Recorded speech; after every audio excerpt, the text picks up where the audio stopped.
नमस्कार, state live में आप सभी का स्वागत है। मैं हूं आपके साथ सपना। शुरुआत करते हैं बुलेटिन की। सबसे पहले बात करेंगे बिहार की। आज बिहार में पहली बार कांग्रेस के नेतृत्व में राष्ट्रीय स्तर पर बने इंडिया गठबंधन का जोर दिखा। लोकसभा में विपक्ष के नेता राहुल गांधी ने 17 अगस्त से बिहार में वोटर अधिकार यात्रा की शुरुआत की और अब वोटर अधिकार यात्रा के अंतिम दिन पटना में गठबंधन इंडिया की ताकत दिखाई। इसके लिए देश भर से नेता पटना पहुंचे। झारखंड के मुख्यमंत्री हेमंत सोरेन भी इसमें शामिल हुए। वहीं कांग्रेस अध्यक्ष खड़गे, राजस्थान के पूर्व मुख्यमंत्री अशोक गहलोत भी पहुंचे। कांग्रेस सांसद और लोकसभा नेता प्रतिपक्ष राहुल गांधी ने वोटर अधिकारी यात्रा को संबोधित करते हुए कहा कि महाराष्ट्र में एनसीपी, कांग्रेस और शिवसेना से चुनाव को चोरी किया गया था। चुनाव आयोग और भाजपा ने मिलकर वोट चोरी की। बिहार के युवाओं से मैं कहना चाहता हूं कि वोट चोरी का मतलब अधिकारों, आरक्षण, रोजगार, शिक्षा, लोकतंत्र और युवाओं के भविष्य की चोरी। राहुल गांधी ने बीजेपी को वोट चोरी पर नया हाइड्रोजन बम फोड़ने की चेतावनी दी। वहीं बिहार विधानसभा में विपक्ष के नेता तेजस्वी यादव इस यात्रा में पहले दिन से राहुल गांधी के साथ कदम ताल कर रहे हैं। वो भी मंच पर बीजेपी पर जमकर बरसे। तेजस्वी यादव ने कहा कि बिहार की धरती है, लोकतंत्र की जननी है। केवल 2 भाजपाई लोग चुनाव आयोग से मिलकर लोकतंत्र को खत्म करना चाहते हैं। बीजेपी के लोगों का दिमाग घुटने में है। फैक्ट्री लगाएंगे गुजरात में और वोट चाहिए बिहार में। ठग लोग हैं ये। बिहार में डबल इंजन मतलब एक इंजन अपराध और दूसरा भ्रष्टाचार का इंजन। दरअसल पूरे बिहार में वोटर अधिकार यात्रा निर्वाचन आयोग और केंद्र की नरेंद्र मोदी सरकार के गठजोड़ के आरोप पर केंद्रित रही। अब जबकि बिहार में मतदाताओं के विशेष गहन की पुनरीक्षण की प्रक्रिया निर्वाचन आयोग ने लगभग पूरी कर ली है, तो कांग्रेस ने अंतिम दिन इस यात्रा का सूत्रवाक्य बदलते हुए गांधी से अंबेडकर कर दिया। इस सूत्रवाक्य के हिसाब से आज का कार्यक्रम रखा गया। इंजन की सरकार, एक इंजन अपराध में है लगा हुआ और दूसरा इंजन भ्रष्टाचार में लगा हुआ है। बहुत लोगों का नाम काटा जा रहा है। आप लोगों को अपनी वोट की रक्षा करनी है और अपने जान पहचान वाले रिश्तेदार, दोस्त, यारों का भी वोट कटने नहीं देना है। और यही नहीं, बड़ी चालाकी से फर्जी वोट भी जोड़े जा रहे हैं। तो यहां बिहार में गड़बड़ करने वाले को मुंह तोड़ जवाब देना है, मुंह तोड़ जवाब देना है। भारतीय जनता पार्टी के राष्ट्रीय प्रवक्ता एवं पूर्व केंद्रीय मंत्री सैयद शाहनवाज हुसैन ने प्रेस वार्ता कर विपक्ष पर जमकर निशाना साधा। उन्होंने कहा कि कांग्रेस और राजद नेताओं ने प्रधानमंत्री नरेंद्र मोदी की माता जी पर जो अपमानजनक टिप्पणी की है, उसे बिहार की जनता कभी माफ नहीं करेगी और आने वाले विधानसभा चुनाव में करारा जवाब देगी। भागलपुर आगमन पर भाजपा कार्यकर्ताओं ने उनका गर्मजोशी से स्वागत किया। शाहनवाज हुसैन ने मुख्यमंत्री उद्यमी योजना को महिलाओं के लिए मील का पत्थर बताते हुए कहा कि इससे महिलाएं आत्मनिर्भर बनेंगी और परिवार की आर्थिक स्थिति मजबूत होगी। उन्होंने भरोसा जताया कि प्रधानमंत्री नरेंद्र मोदी और मुख्यमंत्री नीतीश कुमार के नेतृत्व में बिहार का भविष्य सुरक्षित है और विकास की गंगा बहती रहेगी।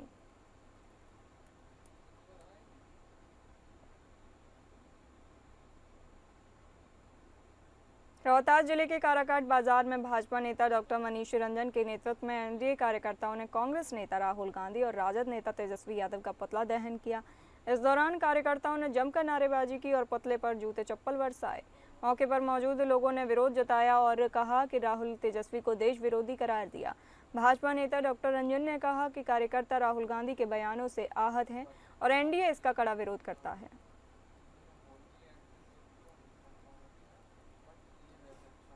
माँ भारती को जो गाली देगा, हमारे प्रधानमंत्री हमारे देश के प्रतीक हैं, उनके माँ के गाली मतलब पूरे भारतवर्ष से गाली है।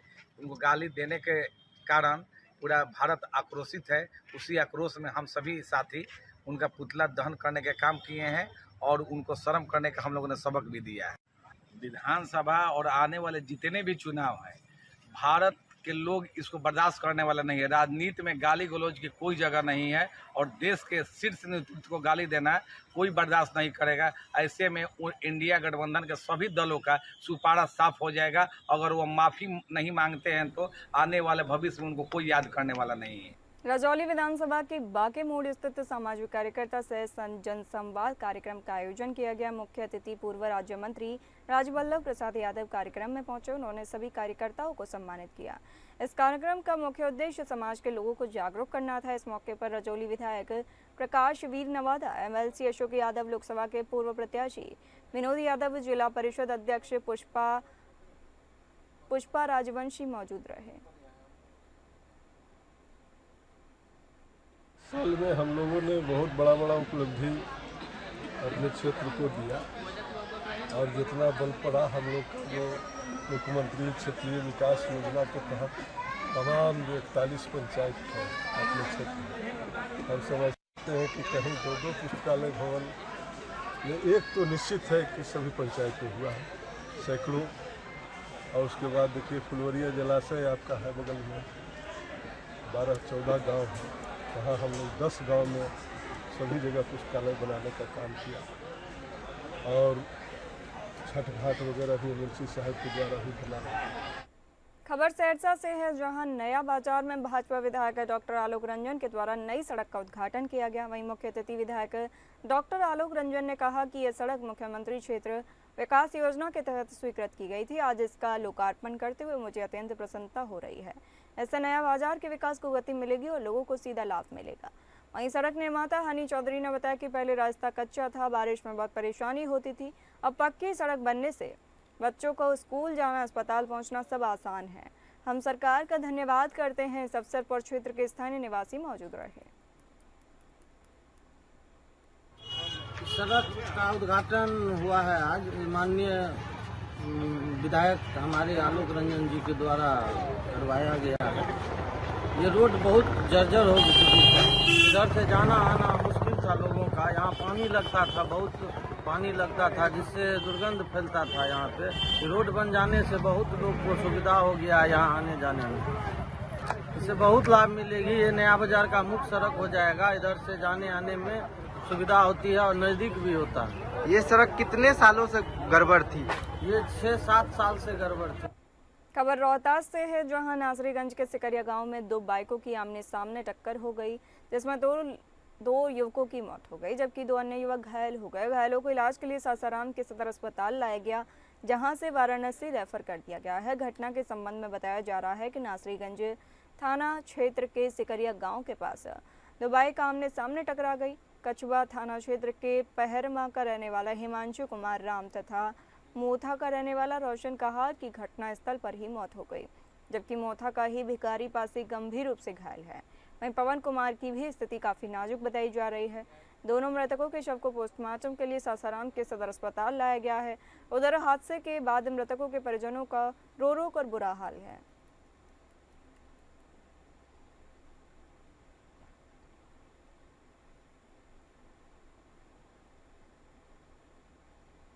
बात करेंगे झारखंड की लोकसभा सांसद सह नेता प्रतिपक्ष राहुल गांधी और बिहार के नेता प्रतिपक्ष तेजस्वी यादव के नेतृत्व में चल रहे वोटर अधिकार यात्रा का आज 1 सितंबर को समापन हो गया है। आज मुख्यमंत्री हेमंत सोरेन सहित इंडिया गठबंधन के कई प्रमुख नेता झारखंड से पटना पहुंचे और इस विशाल मार्च में शामिल हुए और इस यात्रा को संबोधित किया। तो वहीं सीएम के साथ प्रदेश कांग्रेस अध्यक्ष केशव महतो, कमलेश प्रदेश प्रभारी के राजू और राज्य की ग्रामीण विकास मंत्री दीपिका पांडे सिंह इस यात्रा में शामिल हुई।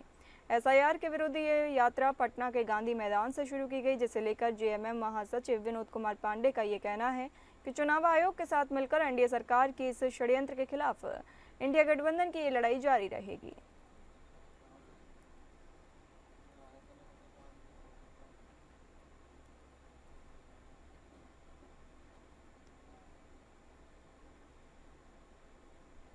झारखंड में 1 सितंबर से नई उत्पाद नीति लागू हो गई है, जिसका ऐलान राज्य के उत्पाद एवं मद्य निषेध मंत्री योगेंद्र प्रसाद द्वारा पहले ही कर दिया गया था। इसी के साथ राज्यों में शराब की नई दर भी लागू की जाएगी। तो वहीं राज्य सरकार की आबकारी नीति में संशोधन के बाद विदेशी और देसी शराब की कीमतों में बड़ा बदलाव किया गया है। इसके लिए नए प्रावधान के तहत विदेश में बनी शराब अब 6,600 रुपये तक सस्ती मिलेगी, जिससे विदेश में बनी विदेशी शराबों में भारी गिरावट भी कह सकते हैं। जबकि भारत में बनी विदेशी शराब 300 रुपये तक महंगी हो गई है। इसके अलावा बियर और देसी शराब की कीमतें भी बढ़ा दी गई हैं। जानकारी के अनुसार राज्य में नए रेट लागू होने के बाद प्रीमियम विदेशी ब्रांड्स की कीमतों में भी भारी गिरावट आई है। बता दें कि राज्य में अब वाइन की कीमत में भी गिरावट हुई है। तरह उत्पाद विभाग के लोगों की नजरिया थी, मानसिकता था, विचारधारा जो सोच था, अब इतनी पारदर्शी हम किए हैं कि लोगों का नजरिया खुद ब खुद बदल गया। और यही कारण है कि 100% दुकानों में निविदा आमंत्रण किया गया, निविदा डाला गया और अभी 11 बजे से पूरे पारदर्शी तरीके से लॉटरी किया जा रहा है। कई जिलों के आधा लॉटरी हो चुका है और एक मॉडल पूरे ये झारखंड मॉडल अब पूरे देश में उतरेगा। इतनी बेहतर दुकानों की जो संख्या होगी कितनी होगी? देखिए टोटल दुकानें जो है बिहार में राहुल गांधी और तेजस्वी यादव की वोटर अधिकार यात्रा के दौरान प्रधानमंत्री नरेंद्र मोदी की दिवंगत मां हीराबेन मोदी पर एक युवक की अभद्र टिप्पणी के बाद प्रदेश भाजपा में जमकर आक्रोश देखने को मिल रहा है। इसी क्रम में आज रांची की सड़कों पर उतरकर भाजपा के सैकड़ों कार्यकर्ताओं ने जमकर नारेबाजी की। मौके पर कांग्रेस का विरोध करते हुए पार्टी कार्यकर्ताओं ने विरोध जताते हुए राहुल और तेजस्वी से माफी मांगने की भी मांग की, तो वहीं कुछ कार्यकर्ताओं और पुलिस बल के बीच धक्का मुक्की भी देखने को मिली।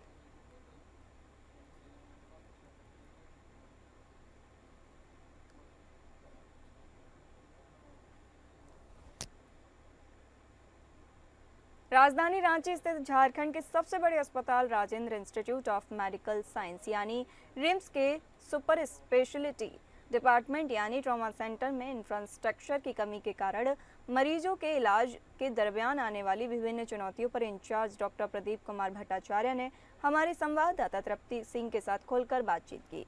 इस दौरान उन्होंने रिम्स 2 निर्माण पर भी अपनी प्रतिक्रिया व्यक्त की है। तो झारखंड के सबसे बड़े अस्पताल रिम्स के ट्रॉमा सेंटर में हम पहुंचे हैं, जिसके इंचार्ज से हम बात करेंगे। इंचार्ज यहाँ के हैं प्रदीप कुमार भट्टाचार्य। आइए मिलते हैं इनसे। सर, एपीएन में स्वागत है। धन्यवाद। आपने कहा झारखंड नहीं, हमारे पास बिहार से भी मरीज आते हैं, हमारे पास पश्चिम बंगाल से भी आते हैं और बॉर्डर में जैसे छत्तीसगढ़ है, उड़ीसा है, इनसे भी कभी कभी मरीज आते हैं। तो मरीज तो हर जगह से आते हैं और रिम्स एज सच एक रेफरल सेंटर है। और जहाँ तक ट्रॉमा सेंटर की बात है, मैं आपको बताऊं कि ट्रॉमा सेंटर हमने स्टार्ट किया था 2019 अगस्त या सितंबर का महीना था। इसी समय यही समय था जब हमने चालू किया था 2019 में। उसके बाद कोविड का फेज़ आया। कोविड में यही बिल्डिंग है जिसमें हम करीबन 7,000 कोविड पेशेंट्स की जान हमने बचाई और ये सारे 100 वेंटिलेटर उस समय हम रन करते थे इसी बिल्डिंग पे। मैं प्राइवेट की बात नहीं कर रहा, कॉर्पोरेट की। ये भली भांति ठीक होके जा सकते हैं। हमारे यहाँ आयुष्मान भारत पूरी तरह से लागू है, चल भी रहा है, मरीज भी आ रहे हैं, लेकिन थोड़ा इसमें प्रोसेस में कहीं ना कहीं एरर है, जिसकी वजह से कई परेशानियां आती हैं। जैसे अभी एक परेशानी जो है कि टाइम टू टाइम जो पैसा आना चाहिए आयुष्मान भारत से संस्था को मिलना चाहिए, वो पैसा आ नहीं पाता है। तो होता क्या है क्योंकि इसमें जैसे हमारे जो लोग एम्प्लॉयज़ हैं जो काम कर रहे हैं आयुष्मान भारत के लिए, उनको पैसा देना या रिएम्बर्स करना, वो तो संस्था वहीं से देती है ना पैसा जो आयुष्मान भारत से आते हैं। तो उनको उस हिसाब से पैसा अगर सही टाइम से आना जाना मेंटेन नहीं रहा, मतलब इनफ्लो एंड आउटफ्लो, पैसा सही समय से आ जाए और पैसा सही समय से डिसबर्स हो जाए और मरीजों को सुविधा भी उसी तरह से मिले, तो ये प्रोसेस जो है इसको ठीक करने की भी जरूरत है। और मुझे लगता है कि धीरे धीरे ठीक होगा। अभी तो चल ही रहा है, पहले तो बिल्कुल नहीं था, अब काफ़ी बेहतर हुआ है, आगे और बेहतर होगा। बहुत बहुत शुक्रिया सर। तो ये थे हमारे बीच प्रदीप भट्टाचार्य, जब वो अपनी जिम्मेदारी निभा रहे हैं और जितना आत्मविश्वास के साथ उन्होंने अपनी बात रखी कि बेहतर से बेहतर सुविधा के लिए सपोर्ट की भी ज़रूरत है, तो आयुष्मान भारत की उन्होंने बात की। देखना ये होगा कि और कितने पहल किए जाएंगे रिम्स को लेकर, ट्रॉमा सेंटर को लेकर, जिससे और भी ज़्यादा झारखंड ही नहीं बल्कि देश भर में रिम्स को लेकर ये विश्वास बना रहे। फिलहाल के लिए कैमरामैन दीपक के साथ रांची से विनीत से मैं तृप्ति। नमस्कार। रांची के जिला दंडाधिकारी सह उपायुक्त मंजुनाथ भजंत्री की अध्यक्षता में आज 1 सितंबर 2025 को समाहरणालय ब्लॉक स्थित कॉन्फ्रेंस कक्ष में एक भव्य पेंशन दरबार से सेवानिवृत्ति विदाई सम्मान समारोह का आयोजन किया गया। इस खास अवसर पर जिले के 9 सेवानिवृत्त शिक्षकों को उनके शिक्षा के क्षेत्र में अमूल्य योगदान के लिए सम्मानित करते हुए डीसी ने सभी सेवानिवृत्त शिक्षकों को मोमेंटो शॉल और सम्मान पत्र प्रदान कर उनके समर्पण और सेवा भावना की सराहना की। तो वहीं इस कार्यक्रम की सबसे महत्वपूर्ण बात ये रही कि सभी शिक्षकों को उनकी सेवानिवृत्ति के दिन ही समस्त सेवानिवृत्ति लाभ प्रदान कर दिए गए, जो रांची जिला प्रशासन की एक अनुकरणीय पहल मानी जा रही है।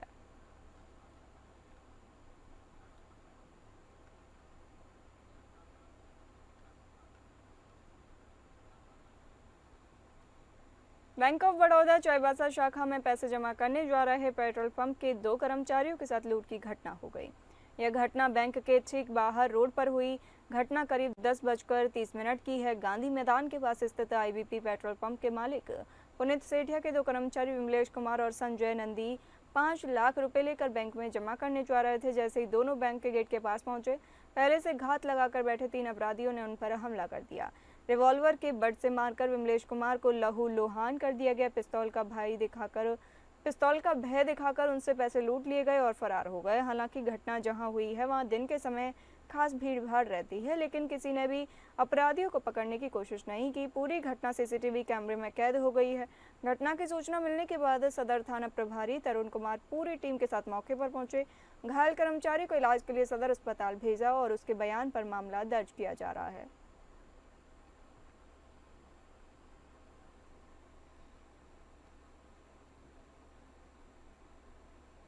चाईबासा जिले में प्रतिबंधित नक्सली संगठन भाकपा के उग्रवादियों के विरुद्ध चलाए जा रहे विशेष अभियान के तहत आज झारखंड पुलिस को एक और बड़ी कामयाबी मिली है। इस कार्रवाई में सुरक्षा बलों द्वारा सब जोनल कमेटी सदस्य संदीप एवं एरिया कमेटी सदस्य शिव को गिरफ्तार कर उनके नापाक इरादों को नाकाम कर दिया है, जिससे पूरे इलाके में नक्सली गिरोह के बीच खौफ बना हुआ है।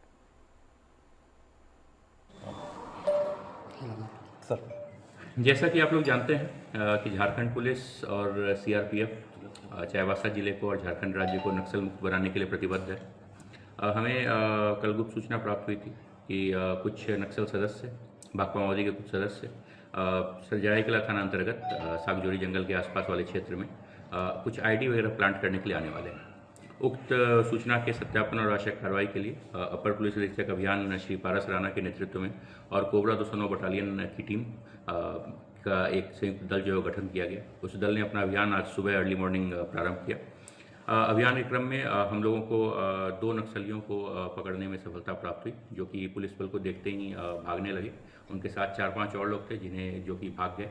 बोकारो पुलिस अधीक्षक हरविंदर सिंह के दिशा निर्देश तथा बेरमो एसडीपीओ वरिष्ठ नारायण सिंह के नेतृत्व में एक छापेमारी टीम का गठन किया गया, जिसके तहत जिले के कथारा ओपी थाना क्षेत्र के साड़म चटनिया बाग से मोटरसाइकिल सहित 3 अभियुक्त अमन अली उम्र 24 वर्ष, मोहम्मद इंताफ उर्फ फुचन राय उम्र 29 वर्ष व मोहम्मद कलाम उम्र 22 वर्ष को गिरफ्तार कर उसकी निशानदेही पर तेनुघाट जाने वाले रास्ते में पड़ने वाले बेड़ा टांड दामोदर के समीप घनी झाड़ियों से चोरी की 12 मोटरसाइकिल बरामद की गई, कथारा ओपी थाने लाई गई। आपको बता दें कि ये तीनों अभियुक्त गोमिया प्रखंड साड़म के रहने वाले हैं।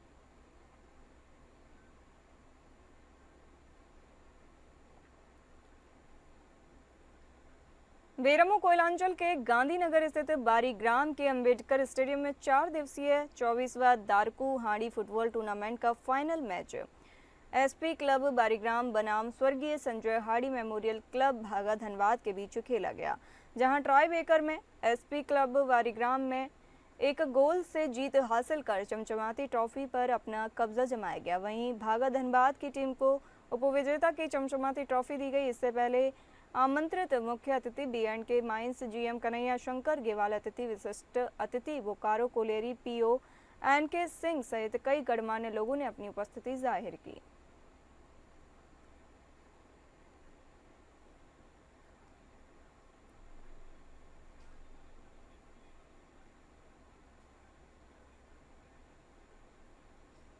तरफ बात करेंगे छत्तीसगढ़ की। नवा रायपुर स्थित डॉक्टर श्यामा प्रसाद मुखर्जी उद्योग एवं व्यापार परिसर में मन की बात प्रसारण को सुनने के बाद मुख्यमंत्री विष्णुदेव साय ने मीडिया से चर्चा की। मन की बात कार्यक्रम को लेकर उन्होंने कहा कि इससे लोगों को प्रेरणा मिलती है। सभी को पीएम मोदी के मन की बात कार्यक्रम का इंतजार रहता है। करोड़ों लोगों से पीएम मोदी रूबरू होते हैं। देश में हुए नवाचार की जानकारी को प्रधानमंत्री दुनिया के सामने लाने का काम करते हैं। बहुत लोगों को कुछ करने की इच्छा भी होती है और बहुत इसका होता है। आज भी जैसे हमारे उड़ीसा की एक बेटी साहू जो बोटिंग के क्षेत्र में नाम कमा रही है, एक मोहसिन हमारा कश्मीर का भाई है, वो भी स्पोर्ट्स के क्षेत्र में नाम कमा रहा है। एक देवकी सोलर दीदी जो सोलर पंप लगाकर अपने खेतों में पानी पहुंचाकर अच्छे से खेती कर रही है।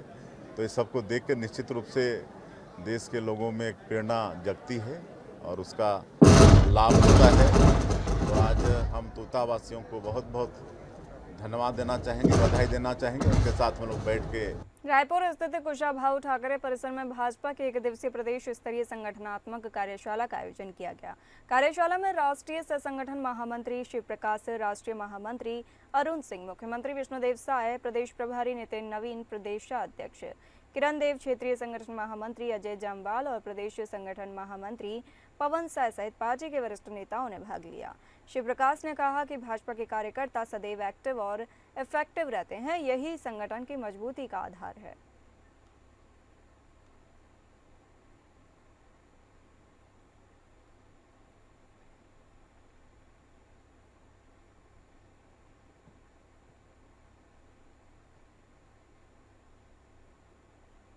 भारतीय जनता पार्टी के प्रदेश अध्यक्ष किरण देव ने कहा कि डॉक्टर रमन सिंह के मुख्य मंत्रित्व काल में पूर्ववर्ती भाजपा सरकार द्वारा नक्सल उन्मूलन की दिशा में किए जा रहे प्रयासों में से सलवा जुडुम एक महत्वपूर्ण अभियान था, जिसे शिथिल करने का काम तत्कालीन जज के तौर पर मौजूदा इंडी गठबंधन के उपराष्ट्रपति उम्मीदवार सुदर्शन रेड्डी ने अपने फैसले के जरिए किया था। आज बस्तर के सुदूर वनांचल के निवासी इसलिए रेड्डी की उम्मीदवारी से चिंतित हैं। भाजपा प्रदेश अध्यक्ष श्री देव ने कहा कि यहां कुशाभाऊ ठाकरे परिसर स्थित प्रदेश कार्यालय में चल रही प्रदेश स्तरीय कार्यशाला के दौरान पत्रकारों से चर्चा के दौरान बताया कि आज प्रदेश भाजपा की यह महती कार्यशाला रखी गई, जिसमें राष्ट्रीय महामंत्री अरुण सिंह, राष्ट्रीय सह संगठन महामंत्री शिव प्रकाश, प्रदेश प्रभारी नितिन नवीन, मुख्यमंत्री विष्णुदेव साय, भाजपा के प्रदेश अध्यक्ष किरण देव, क्षेत्रीय संगठन महामंत्री अजय जामवाल, प्रदेश संगठन महामंत्री पवन साय का मार्गदर्शन प्राप्त हुआ।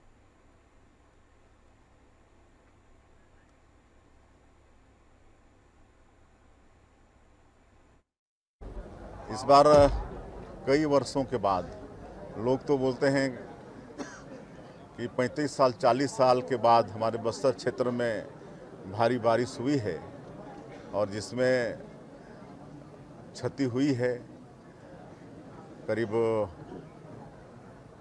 7-8 लोग उसमें अपना जान भी गंवाए हैं और घरों की भी क्षति हुई है, फसल की भी बर्बादी हुई है, मवेशियों की भी क्षति हुई है। और हम विदेश यात्रा में थे और सियोल से ही एक वीडियो कॉन्फ्रेंस करके हमने बैठक लिया, जिसमें चारों जिले के कलेक्टर, उस संभाग के आईजी, कमिश्नर, सारे अधिकारी शामिल हुए और सबको हमने निर्देशित किया कि किसी भी तरह से कोई कोताही नहीं होना चाहिए। जनता को जितना सुख सुविधा दे सकते हैं वो दीजिए, उनके लिए राहत कैंप खोलिए, वहाँ भोजन की व्यवस्था करिए। रायपुर स्थित भाजपा प्रदेश कार्यालय कुशाभाऊ ठाकरे परिसर में वरिष्ठ नेताओं ने मन की बात कार्यक्रम को सुना। कार्यक्रम में राष्ट्रीय महासचिव अरुण सिंह, प्रदेश प्रभारी नितिन नवीन, प्रदेशाध्यक्ष किरण देव, संगठन महामंत्री पवन साय सहित कई सांसद, विधायक और कार्यकर्ता मौजूद रहे।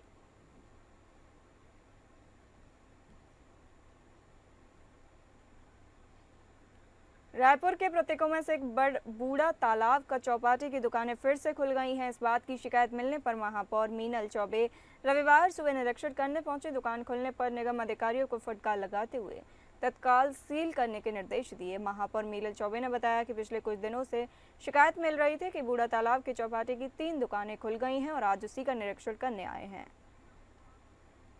देखिए, बूढ़ा तालाब है वो हमारे शहर का एक बहुत अच्छा पर्यटन स्थल है। यहाँ पे लोग हमेशा आते जाते रहते हैं। सामने ये दानी स्कूल है और स्मार्ट सिटी और नगर निगम के माध्यम से यहाँ पर विकास कार्य करवाए गए थे। उसके बाद इसे पर्यटन विभाग को हैंडओवर कर दिया गया है और पर्यटन विभाग को हैंडओवर करने के बाद यहाँ पर ये कुछ गुमटी नुमा स्ट्रक्चर यहाँ पर बनाया जा रहा था, जिसमें हमने आपत्ति दर्ज की थी कि यहाँ पे जो पाथे में जो बूढ़ा तालाब के किनारे लोग चलने आते हैं, आस आसपास के रहवासी, उनको यहाँ पर दिक्कत होगी। पाथवे पूरा ख़त्म हो जाएगा, पर हमने यहाँ पर पूर्व में आके निर्देशित किया था कि स्कूल के सामने और बूढ़ा तालाब का पाथवे बिल्कुल भी ख़त्म नहीं होना चाहिए। मगर कुछ दिनों से हमको शिकायत मिली कि यहाँ पर 3 दुकानें हैं, वो ओपन हो गई है। आज हम उसी का निरीक्षण करने आए हैं कि किसकी अनुमति से ये दुकानें उन्होंने खोली है। हमारे साथ इस जोन के कमिश्नर भी हैं और हमने उनसे भी बातचीत की कि आपने उनको परमिशन दिया है बिना पार्किंग के। बस्तर में आए बाढ़ से प्रभावित क्षेत्रों और दंतेवाड़ा जिले का कांग्रेस प्रदेश अध्यक्ष दीपक बैस ने पार्टी पदाधिकारियों व कार्यकर्ताओं के साथ सघन दौरा किया। राहत शिविरों का दौरा कर बाढ़ पीड़ित परिवारों की समस्याएं सुनी और हालचाल जाना। शनिवार को दीपक बैस सबसे पहले बागपाल, बड़े तुमनार, दंतेवाड़ा, आवरा भाटा, सुरभि कॉलोनी, बालपेट का दौरा करने पहुंचे।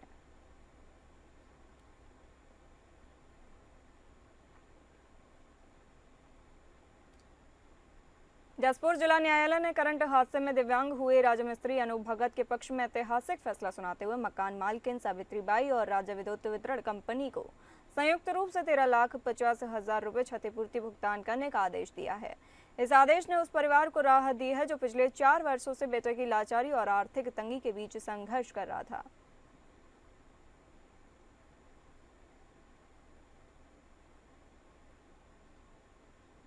साइबर अपराध से बचने का मजबूत तरीका है खुद सावधान रहना और किसी भी लालच में ना आना।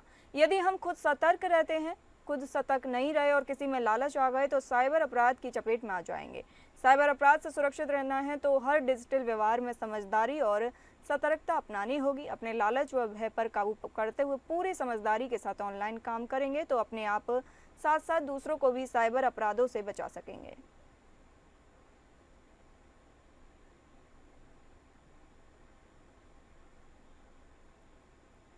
फिलहाल इस बुलेटिन में इतना ही। नमस्कार।